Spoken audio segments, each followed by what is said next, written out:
नमस्कार दोस्तों, मैं अली मोहम्मद अली क्रिएटिव चैनल में आपका हार्दिक स्वागत करता हूँ, अभिनंदन करता हूँ। आज हम पढ़ेंगे सर्वनाम। इससे पहले हमने सर्वनाम की एक क्लास को पढ़ लिया है और आज सर्वनाम की हम नेक्स्ट क्लास पढ़ेंगे। इस क्लास को पढ़ने से पहले यदि आप मेरे चैनल पर नए हैं तो चैनल को लाइक, सब्सक्राइब और ज़्यादा से ज़्यादा शेयर करें और कमेंट कर बताना कि आपकी ये क्लास कैसी लगी। तो इससे पहले हमने पहले क्लास में पढ़ा था कि सर्वनाम का प्रयोग हिंदी व्याकरण में क्यों किया गया, सर्वनाम किसे कहते हैं, सर्वनाम की संख्या कितनी होती है, सर्वनाम के भेद कितने होते हैं और उसके बाद पुरुषवाचक सर्वनाम को पढ़ा था। और आज हम शुरू करेंगे निश्चितवाचक सर्वनाम से। तो देरी न करते हुए चलते हैं अपनी क्लास की ओर। निश्चितवाचक सर्वनाम। ये निश्चितवाचक सर्वनाम क्या है कि निश्चितवाचक सर्वनाम किसे कहते हैं? तो हम लिख सकते हैं निश्चितता का बोध कराने वाले सर्वनाम को निश्चितवाचक सर्वनाम कहते हैं। तो किसे कहते हैं कि निश्चितता का बोध कराने वाले सर्वनाम को निश्चितवाचक सर्वनाम कहते हैं। लिख लेना, निश्चितता का बोध कराने वाले सर्वनाम या निश्चितता का बोध कराने वाले सर्वनाम को क्या कहते हैं? हम निश्चितवाचक सर्वनाम कहते हैं। निश्चितता का बोध कराने वाले सर्वनाम को निश्चितवाचक सर्वनाम कहते हैं। अब बात आई कि पहचान कैसे करेंगे कि ये निश्चितवाचक सर्वनाम है। तो पहचान के लिए लिख लेना कि यह कोमा वह, ये निश्चितवाचक सर्वनाम होते हैं। यह और वह निश्चितवाचक सर्वनाम होते हैं। जैसे मैं उदाहरण के तौर पर लिखूं, यह किताब मेरी है। तो इस बात में यह शब्द जो है यह एक निश्चितवाचक सर्वनाम है। यह की जगह पर अगर कोई लिख देता वह किताब मेरी है तो फिर भी हम वह के लिए निश्चितवाचक सर्वनाम ही कहते हैं। लेकिन कभी कभार निश्चितवाचक सर्वनाम ऑप्शन में न देकर इसमें यह शब्द में पुरुषवाचक सर्वनाम होता है, वहाँ ये पुरुष व स्त्री के लिए उपयोग किए जाते हैं। वह व्यक्ति ठीक है या वह अच्छा व्यक्ति है या वह ठीक है, तो वहाँ पर हम पुरुष के लिए यूज करते हैं, तो वहाँ हमारा पुरुषवाचक सर्वनाम होता है। लेकिन यहाँ ये वस्तु के लिए प्रयोग किया गया है, यहाँ निश्चितवाचक सर्वनाम होगा। यह और वह निश्चितवाचक सर्वनाम होते हैं। उदाहरण के लिए लेना, वह पुस्तक आपकी है। इस प्रकार भी एक और उदाहरण लिख सकते हैं। जैसे यहाँ यह की जगह पर अगर मैं वह लिखूँ, वह किताब मेरी है, तो भी निश्चितवाचक सर्वनाम होगा। इससे आपको भी समझ में आ गया होगा। अब पढ़ते हैं हम अनिश्चितवाचक सर्वनाम के बारे में।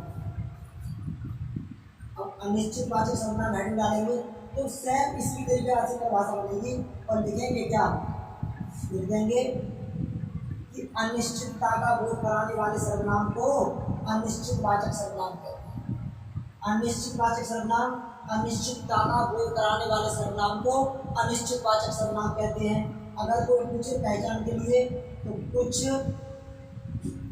कोमा कोई, ये कुछ और कोई अनिश्चितवाचक सर्वनाम होते हैं। अब आपसे जैसे कोई कह दे कि दूध में कुछ गिर पड़ा, तो दूध में कुछ गिर पड़ा अनिश्चित बात है, हमें कुछ नहीं पता कि क्या गिरा है। तो इन शब्दों से पहचान कर लेंगे हम कि यही वो शब्द आते हैं अधिकतर और इनसे हम पहचान करते हैं कि इसमें अनिश्चितवाचक सर्वनाम है। उदाहरण के लिए देखो, उदाहरण दरवाजे पर कोई है। दरवाजे पर कोई है, तो दरवाजे पर कोई है, तो दरवाजे पर कोई है अनिश्चित बात है। हमें यही नहीं पता कि दरवाजे पर कौन है, तो यहाँ पर हमारा अनिश्चितवाचक सर्वनाम होगा। यहाँ प्रश्नवाचक नहीं होगा क्योंकि यहाँ प्रश्नवाचक नहीं आया, ना ही कोई प्रश्नवाचक शब्द आया है। यहाँ पर ये आई है अनिश्चित बात है कि दरवाजे पर कोई है। तो जैसे मैं कहूँ कुछ और कोई से ही पहचान करेंगे। अगर मैं लिख दूँ कि मेरे पास कुछ पैसे हैं, अब ये ही नहीं पता कितने पैसे हैं, यानी कि कुछ पैसे हैं। आपके पास कुछ है, तो इस प्रकार पहचान करते हैं। कुछ और कोई शब्द का यूज होता है। एक उदाहरण में लिख लो, दरवाजे पर कोई है। एक उदाहरण लिख लो ना, दूध में कुछ गिर पड़ा। दूध में कुछ गिर पड़ा। इस प्रकार आप उनकी पहचान कर लेना। कुछ और कोई से पहचान होती है। आपके लिए बहुत इजी लग रहा होगा, आप किसी और से भी पढ़कर देखे होंगे। इतना सरल है नहीं जितना आपके लिए लगता है। मैं पढ़ाता ही उस प्रकार हूँ कि आपके लिए हिंदी पूरी जितनी मैं पढ़ाऊँगा, कहीं भी कोई भी चैप्टर, चाहे कौन सा भी सही, चाहे पर्यायवाची सही, चाहे रस सही या छंद या अलंकार, कोई भी सही, आपके लिए कठिन लग ही नहीं सकता, क्योंकि हिंदी मैंने कई बार पढ़ाई है और मुझे इसका बहुत बड़ा एक्सपीरियंस मिला है। तो इस वजह से याद रखना कि दरवाजे पर कोई है तो अनिश्चितवाचक सर्वनाम, दूध में कुछ गिर पड़ा तो अनिश्चितवाचक सर्वनाम होगा। ये बात क्लियर है। अब अनिश्चितवाचक सर्वनाम की जगह पर हम डालते हैं निर्जवाचक सर्वनाम। क्या डालेंगे भाई? इन्हें डालो, आप अपनी कॉपी में लिख लेना। यहाँ लिखेंगे निर्जवाचक सर्वनाम। यहाँ लिख दो का बोध कराने वाले सर्वनाम को निजवाचक सर्वनाम कहते हैं। निजवाचक सर्वनाम किसे कहते हैं? जो निजता, निज माने होता है वही अपने आप, यानी कि जो शब्द स्वयं के लिए प्रयोग किए जाते हैं उन्हें ही निजवाचक सर्वनाम कहते हैं। जो शब्द स्वयं के लिए, स्वयं यानी अपने आप के लिए प्रयोग किए जाए उन्हें हम निजवाचक सर्वनाम कहते हैं। पहचान में लिख लेना, जैसे स्वयं शब्द आ जाए, अपने आप शब्द आ जाए, कोमा खुद ही, ये शब्द आ जाए तो वहाँ समझ लेना आपका निजवाचक सर्वनाम है। ये निजता का बोध कराते हैं। ये शब्द स्वयं के लिए प्रयोग किए जाते हैं। अगर कोई उदाहरण पूछ ले, उदाहरण लिख लेना। उदाहरण में देखो, जैसे लिख दूँ, आप स्वयं चले जाओ, आप स्वयं चले जाओ, तो मतलब यहाँ पर स्वयं के एक शब्द आ गया, यहाँ हमारा निजवाचक है। लेकिन आप शब्द में पूछ ले रेखांकित करके, तो आप शब्द में आपका मध्यम पुरुष सर्वनाम होगा, जो मैंने नेक्स्ट क्लास में पढ़ाया था। जब आपसे पूछ ले मध्यम पुरुष ऑप्शन में ना हो तो आपका पुरुषवाचक सर्वनाम होगा। तो इस प्रकार की पहचान करते हैं। लेकिन जब कोई चिन्ह आए और डायरेक्ट पूछ ले कि स्वयं शब्द में कौन सा है, या फिर वाक्य लिखकर पूछे, तो आपका निजवाचक सर्वनाम होगा। या मैं एक लिख दूँ, मैं अपने आप चला जाऊँगा, मैं अपने आप चला जाऊँगा। इस उदाहरण में भी क्या होगा? निजवाचक सर्वनाम। आप खुद खा लो, आप खुद खा लीजिए, तो इस वाक्य में भी क्या होगा? आपका निजवाचक सर्वनाम होगा। अभी तक हमने पुरुषवाचक सर्वनाम, पुरुषवाचक सर्वनाम, निश्चितवाचक सर्वनाम, अनिश्चितवाचक सर्वनाम और निजवाचक सर्वनाम को, अभी तक हमने पुरुषवाचक सर्वनाम, निश्चितवाचक सर्वनाम, अनिश्चितवाचक सर्वनाम और निजवाचक सर्वनाम, इन चार को पढ़ लिया है। अब हम पढ़ेंगे प्रश्नवाचक सर्वनाम के बारे में। किसे पढ़ेंगे? प्रश्नवाचक सर्वनाम को पढ़ेंगे। लिख लेना, प्रश्नवाचक सर्वनाम। जरूरी ये है नहीं है कि हम इन्हें क्रम में ही पढ़ें, कौन सा भी आगे पीछे पढ़ सकते हैं, लेकिन पढ़ना है। तो प्रश्नवाचक सर्वनाम पढ़ेंगे, तो लिख लेना,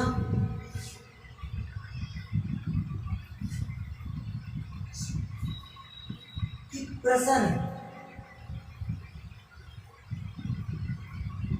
पूछने का बोध कराने वाले सर्वनाम को प्रश्नवाचक सर्वनाम कहते हैं।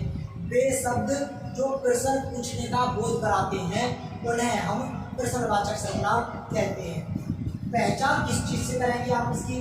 तो पहचान में सबसे पहली बात तो इसमें ये प्रश्नवाचक चिन्ह वाक्य के अंत में आता है। ये प्रश्नवाचक चिन्ह वाक्य के अंत में आता है। और दूसरी बात, क्या, क्यों, कब, कहाँ, कैसे, कौन सा, कौन सी इत्यादि शब्द आते हैं ऐसे इस प्रकार। और उनसे हम क्या करते हैं कि पहचान, इस वाले से बिल्कुल पहचान हो जाती है प्रश्नवाचक चिन्ह से, इससे पहचान कर लेना। उदाहरण लिख लो, क्या आप किताब पढ़ोगे? क्या आप किताब पढ़ोगे?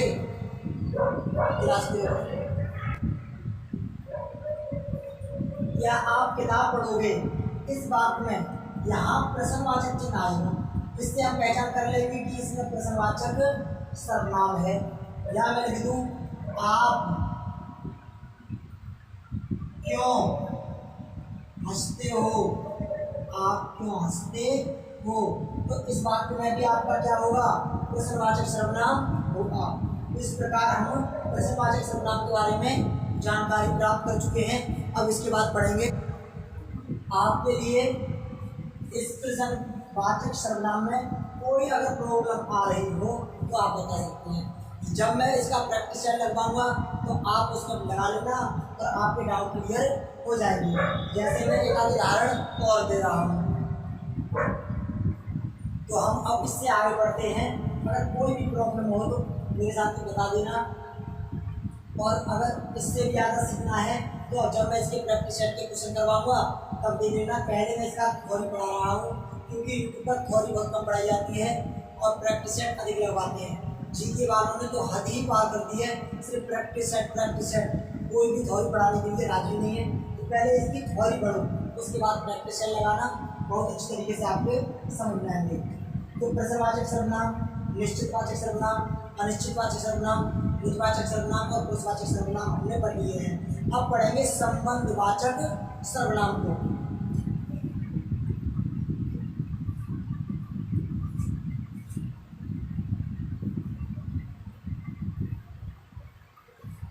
तो लिखेंगे संबंधवाचक सर्वनाम के बारे में।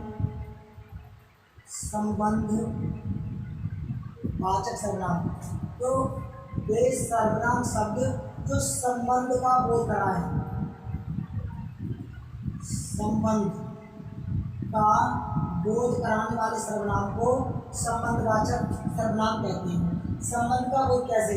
यानी कि एक वस्तु का दूसरी वस्तु से संबंध दिखाया जाता है। इसमें दो वाक्य भी आ जाते हैं, एक वाक्य दूसरे वाक्य के ऊपर संबंध दिखाता है। तो संबंध के बारे में जानेंगे कैसे आते हैं।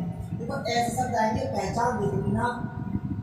जैसा, जैसे जैसी, वैसी, जिसकी, उसकी, जो, सो, इत्यादि आते हैं।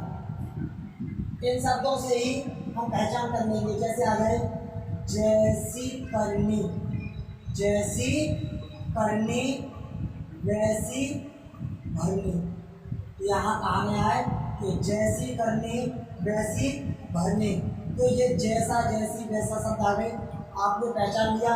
इसमें कौन सा है? आपका संबंधवाचक सर्वनाम है। एक और उदाहरण ले लो, जो करेगा, जो करेगा सो भरेगा, जो करेगा सो भरेगा। जैसी करनी, वैसी भरनी। यहाँ पर एक और उदाहरण ले लो, जिसकी लाठी उसकी भैंस। क्या होगा? जिसकी लाठी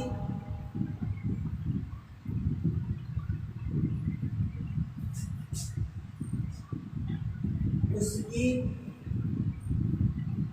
भैंस, जिसकी लाठी उसकी भैंस। जैसे को तैसा, मतलब जैसी करनी, वैसी भरनी, जिसकी लाठी उसकी भैंस। इसी प्रकार के शब्द ही संबंधवाचक सर्वनाम में आते हैं।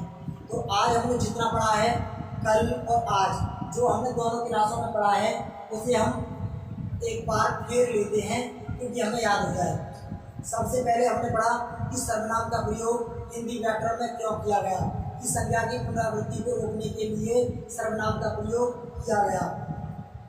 सर्वनाम की अगर कोई परिभाषा पूछे तो हमने बताया कि संज्ञा के स्थान पर प्रयोग किए जाने वाले शब्दों को सर्वनाम कहते हैं। सर्वनाम की संख्या 11 होती है। मैं, तू, आप, यह, वह, कुछ, कोई, जो, सो, कौन, क्या। तो साथियों मैंने पहले इसकी संख्या की बात बताया था कि इसके भेद 6 होते हैं। सर्वनाम के कितने भेद होते हैं? 6 भेद होते हैं। उन 6 भेदों को हमने पढ़ा था। नंबर फर्स्ट पढ़ा था हमने पुरुषवाचक सर्वनाम, नंबर 2 निजवाचक सर्वनाम, नंबर 3 निश्चितवाचक, नंबर 4 अनिश्चितवाचक, नंबर 5 प्रश्नवाचक और नंबर 6 पढ़ा है हमने संबंधवाचक सर्वनाम। हमने पुरुषवाचक सर्वनाम में पढ़ा था कि पुरुष व स्त्री का बोध कराने वाले सर्वनाम को पुरुषवाचक सर्वनाम कहते हैं। और पुरुषवाचक सर्वनाम 3 प्रकार के होते हैं, उत्तम, मध्यम और अन्य पुरुष। उत्तम पुरुष में वक्ता जिन शब्दों का प्रयोग अपने लिए करता है उन्हें उत्तम पुरुष में, मध्यम पुरुष में पढ़ा था वक्ता श्रोता के लिए इन शब्दों का प्रयोग करता है उन्हें मध्यम पुरुष में पढ़ा था। और अन्य पुरुष में पढ़ा था वक्ता और श्रोता जिन शब्दों का प्रयोग अन्य व्यक्ति के लिए करते हैं यानी कि तीसरे पुरुष के लिए करते हैं तो उन्हें हमने अन्य पुरुष में पढ़ा था। और तीनों में ही पुरुषवाचक सर्वनाम होता है। उसके बाद मैंने निजवाचक सर्वनाम पढ़ा। निजता का बोध कराने वाले सर्वनाम को निजवाचक सर्वनाम कहते हैं। और उसके बाद मैंने पढ़ा था निश्चितवाचक, निश्चितता का बोध कराने वाला सर्वनाम निश्चितवाचक, अनिश्चितता का बोध कराने वाला सर्वनाम अनिश्चितवाचक। और उसके बाद प्रश्नवाचक सर्वनाम पढ़ा था। मैंने बताया था क्यों तो कहाँ कैसे आज शब्द आते हैं तो वे अपने प्रश्नवाचक के होते हैं। और उसके बाद पढ़ा है संबंधवाचक। संबंधवाचक के बारे में मैंने बता ही दिया, जैसी करनी वैसी भरनी, जिसकी लाठी उसकी भैंस। तो साथियों अगर आपके समझ में अगर कोई भी प्रॉब्लम आ रही है, जैसे वीडियो से लेकर क्लास में अगर कोई प्रॉब्लम आ रही है या फिर आवाज़ ना आए क्लास में या फिर कोई क्वेश्चन में गड़बड़ी आ रही है तो आप हमें क्लास में कमेंट करके बता सकते हैं जिससे हम उसका सुधार करेंगे। और आज के लिए इतना ही, मिलते हैं नेक्स्ट क्लास में। जय हिंद, जय भारत।